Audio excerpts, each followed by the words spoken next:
Hello and back to welcome on the English online class for the student of HM Mission.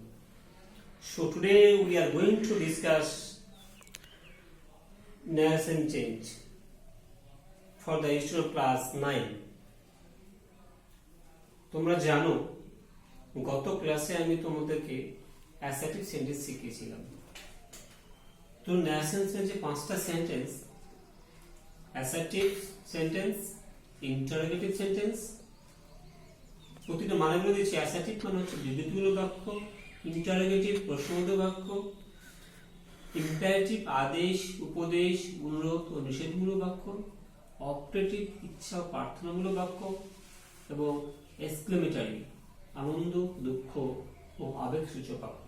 তো পাঁচটা যে sentence রয়েছে, তো পাঁচটা সেন্টেন্সের মধ্যে প্রথম যে সেন্টেন্সটা সেটা হচ্ছে অ্যাসার্টিভ সেন্টেন্স। তোমরা জানো, তোমাদের শেখানো হয়েছে যে অ্যাসার্টিভ সেন্টেন্স কি করে চিনবে, কিভাবে করতে হবে।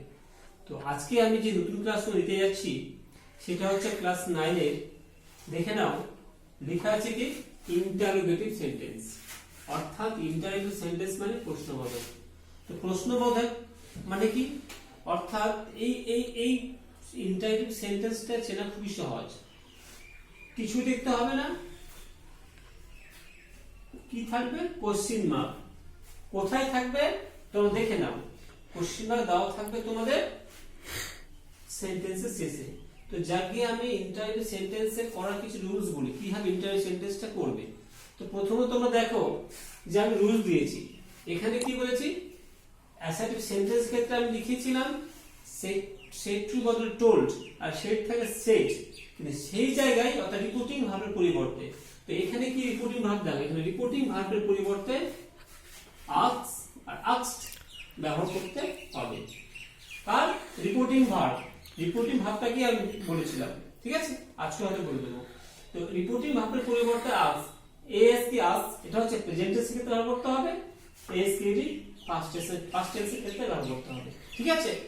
সবসময় মাথায় রাখবে, আমি এর আগে ব্যবহার করেছিলাম অ্যাসার্টিভ সেন্টেন্সের ক্ষেত্রে টোল্ড বা সেট, এই সেন্টেন্স ক্ষেত্রে সেটা ব্যবহার হবে না, মাথায় রাখবে। কিন্তু কি ব্যবহার হবে? আস্ক বা আস্কড। প্রেজেন্ট টেন্স থাকলে আস্ক আর পাস্ট টেন্স থাকলে আস্কড, ঠিক আছে। রিপোর্টিং ভার্ব পরিবর্তে বসাবে। নাম্বার 2, স্পিচ যদি ডাব্লিউ অর দিয়ে শুরু থাকে তাহলে ডাব্লিউ অরটায় বসে যাবে। স্পিচ কোনটা সেটাও বলেছি, আসলে আমি কোশ্চেনে বোঝাবো, আবার তোমরা দেখবে তখন। স্পিচ যদি ডাব্লিউ অর দিয়ে শুরু থাকে তাহলে ডাব্লিউ অরটায় বসে যাবে, আর যদি ডাব্লিউ অর দিয়ে শুরু না থাকে তাহলেই বসাতে হবে, ঠিক আছে। ধরো না কোনো একটা কোশ্চেনে স্পিচের মধ্যে ডাব্লিউ অর আছে, তাহলে বসাবো, যে না থাকে ইফ বা উইথ এ বসাবো, কিন্তু যেহেতু উইথ একটা ভার্ব আমি দেইনি, ঠিক আছে, ই বসালে হয়ে যাবে। এই গেল স্পিচে ডাব্লিউ অর দিয়ে। আর যদি না থাকে স্পিচে ডাব্লিউ অর দিয়ে শুরু থাকে তাহলে বসাবো, না থাকলে বসাবো না, ওকে, ই বসাবো। নাম্বার 3, স্পিচ কি অবশ্যই অ্যাসার্টিভ সেন্টেন্স অর্থাৎ সাবজেক্ট বা অবজেক্টে সহায়ক হবে। এই জিনিসটা বিশেষ করে মাথায় রাখো, তোমাদের শেখানো হয়েছিল অ্যাসার্টিভ সেন্টেন্স, অর্থাৎ তোমাকে বলেছে কি অ্যাসার্টিভ সেন্টেন্স, অ্যাসার্টিভ সেন্টেন্সের সাজানোর রুলসই হচ্ছে সাবজেক্ট, ভার্ব, অবজেক্ট তোমাকে হিসেবে সাজাতে হবে। এবার তুমি সাবজেক্ট, ভার্ব, অবজেক্ট যখন হিসেবে সাজাবে সেটা মাথায় রাখবে, এটা কিন্তু ইন্টারোগেটিভ সেন্টেন্স অর্থাৎ প্রশ্নবোধক বাক্য। এখানে আমি স্টার চিহ্ন দিয়ে লিখেছি তোমাদের জন্য, কোন কোন ক্ষেত্রে রিপোর্টিং, এটা আর কিন্তু রিপোর্টিং ভার্ব, রিপোর্টিং ভার্ব পরিবর্তে inquire of and want to know অর্থ অনুযায়ী ব্যবহার করতে হবে। এই যে রিপোর্টে আস্ক বা আস্কড বসে সেরকম ক্ষেত্রে কিছু কিছু ক্ষেত্রে inquire of and want to know আমরা অর্থ অনুযায়ী ব্যবহার করব, ঠিক আছে। তারপর দেখো আমি एग्जांपल দিয়েছি, কি করে অ্যানসারটা করবে তোমরা দেখো। যে প্রথমত লেখা আছে আস is said to me is the mango sweet, ঠিক আছে।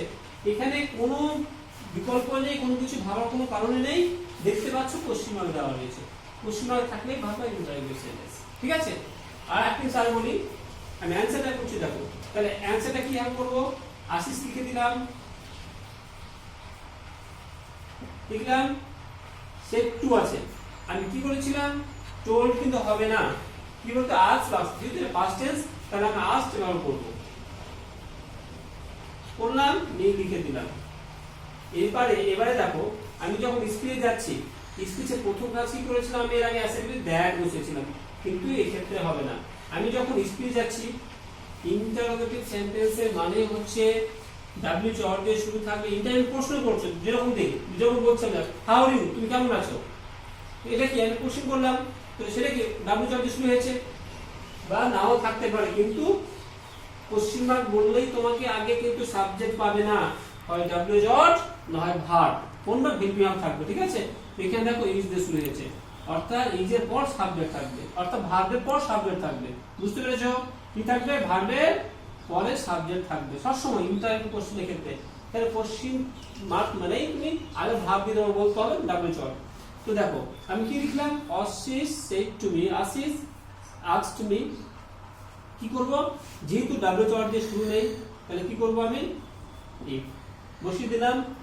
এবার আমাকে বলেছে স্পিক কি বলেছে, যে স্পিচকে সাজাতে হবে, যে স্পিচ যেহেতু কি সাজাবো, অ্যাসাইভ সেন্টেন্স, অর্থাৎ আমি সাবজেক্ট ভার্ব অবজেক্ট, তো প্রথম কাজ কিসে করব, সাবজেক্টের। যদি এটা ভার্ব হয়, আমি তো বললাম যে ইন্টার সেন্টেন্সের ক্ষেত্রে কি থাকবে, আগে ভার্ব তারপরে সাবজেক্ট, এটা ভার্ব তারপর হচ্ছে সাবজেক্ট। তাহলে এটা যদি সাবজেক্ট হয়, তার প্রথম কাজ কি করতে বলেছিল, সাবজেক্ট, তাহলে সাবজেক্টে কাজ করব। তাহলে এটা সাবজেক্ট, সাব কোন পারসন, থার্ড পারসন, তো থার্ড পারসন ইউজ কি, ইস পারসন যে নিয়মে তিনটা, first second third. First person তার রিপোর্টিং হবে সাবজেক্টের পরিবর্তন করব, সেকেন্ড পারসন থাকলে অবজেক্টের পরিবর্তন করব, থার্ড পারসন থাকলে কোনো চেঞ্জ হবে না, সেটাই বসে যাবে। তাহলে কি হবে, ইফ দ্য ম্যাঙ্গো, আমার সাবজেক্টের কাজ হয়ে গেল। আর নাম্বার 2 কি কাজ করব, নাম্বার 2 ভার্বে। তাহলে ভার্বটা কি আছে দেখে নাও, কি আছে এখানে, ইজ।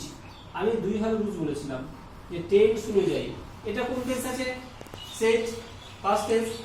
রিপোর্টিং ভার্ব কি পাস্ট টেন্স থাকে, তাহলে আমাকে স্পিচের ভার্বটাকে পাস্ট টেন্স করতে হবে। তাহলে ইজে পাস্ট কি, ওয়াজ, তাহলে ম্যাঙ্গো আছে, অবশ্যই ওয়াজই বসবে, ওয়া কখনো হবে না, ওয়াজ।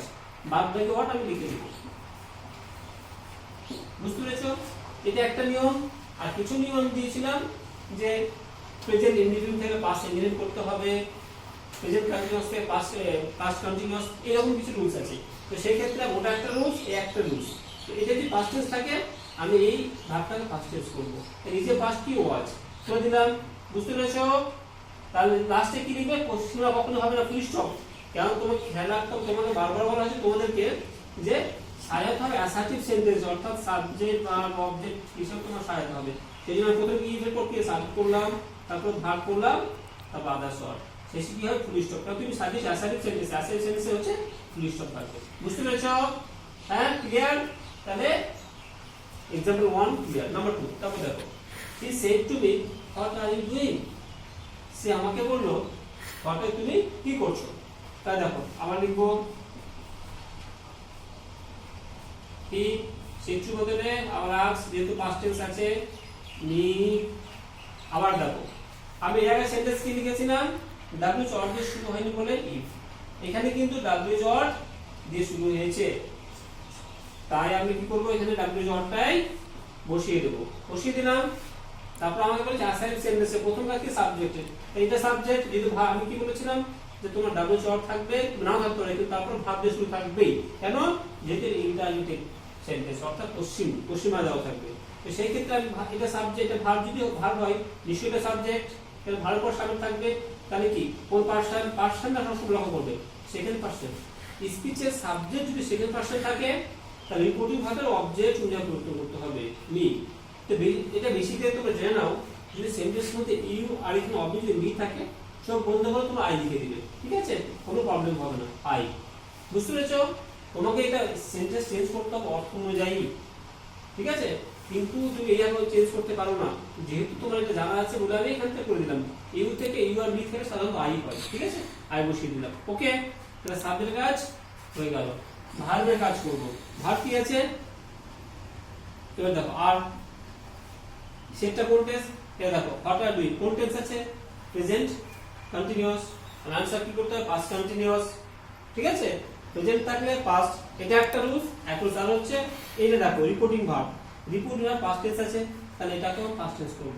তাহলে কি আর এর পাস্ট কি, ওয়্যার, কিন্তু আইটা সিঙ্গুলার ফর্ম, আয়ের ক্ষেত্রে কখনো ওয়্যার বসে না, ঠিক আছে, সেই জন্য আমি কি করবো, সেখানে ওয়াজ ব্যবহার করবো, ওয়াজ, বাকি ওয়াজটা লিখে দেবো,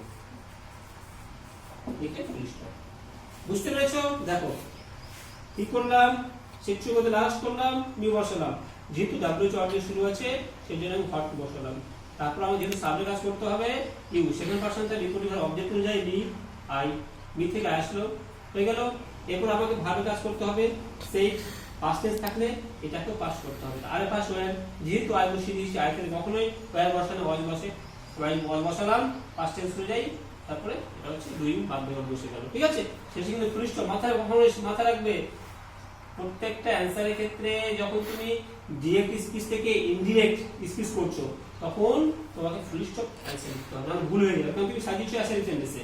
ওকে, আজকের জন্য ক্লাস 9 ছাত্রছাত্রীদের জন্য এইটুকুই হলো। এরপর আমি নেক্সট ভিডিও নিয়ে, নতুন ক্লাস নিয়ে তোমাদের সামনে আমি হাজির হব, উপস্থিত হব ইন্টারভিউ সেন্টেন্স নিয়ে। ওকে, থ্যাংক ইউ।